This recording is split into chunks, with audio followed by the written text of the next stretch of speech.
Mencekam. Komandan pasukan khusus Yahukimo tewas di Kalibrasa, dikhianati anggotanya, OPM pecah.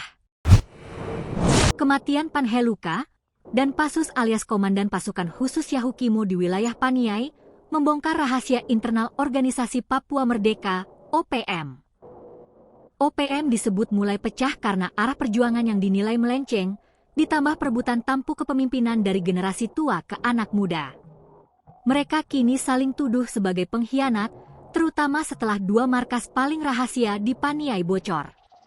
Dalam pertikaian ini, Panheluka, komandan yang sangat diandalkan OPM, tewas dikeroyok oleh anggotanya sendiri.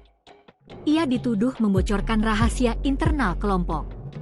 Ada yang menyebut Panheluka terpeleset di Kalibrasa saat menyeberang dari Dekai, Yahukimo menuju Kimbule, Paniai, dan tewas terseret arus akibat luka-luka yang dialaminya.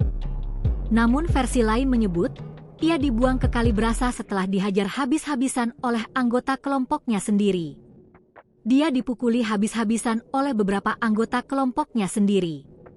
Ini sangat kejam, ungkap seorang tokoh pemuda Paniai, Senin, 21 Juli 2025. Kepala suku Paniai, Yance Yogi, menilai bahwa jika sesama mereka saja bisa saling bunuh hanya karena kecurigaan, maka perjuangan yang diklaim selama ini hanyalah kedok.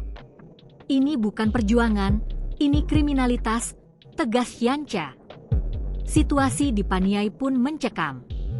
Warga ketakutan karena insiden ini. Jika sesama anggota OPM saja bisa saling bunuh, apalagi terhadap warga sipil atau orang luar.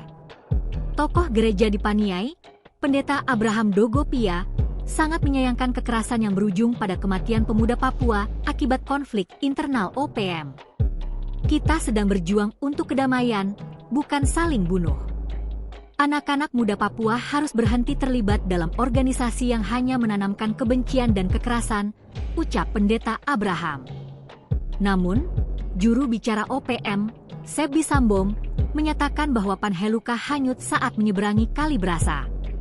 Kami sampaikan duka nasional atas meninggalnya pasukan khusus OPM Yahukimo yang hanyut di Kalibrasa, Panheluka, ujar Sebi, Kamis, 24 Juli 2025. Diketahui, Panheluka bergabung sejak 2 April 2019 dan dikenal sangat loyal serta kejam. Ia disebut terlibat dalam berbagai serangan brutal di wilayah Yahukimo dan sekitarnya. Download Tribun X sekarang, menghadirkan lokal menjadi Indonesia.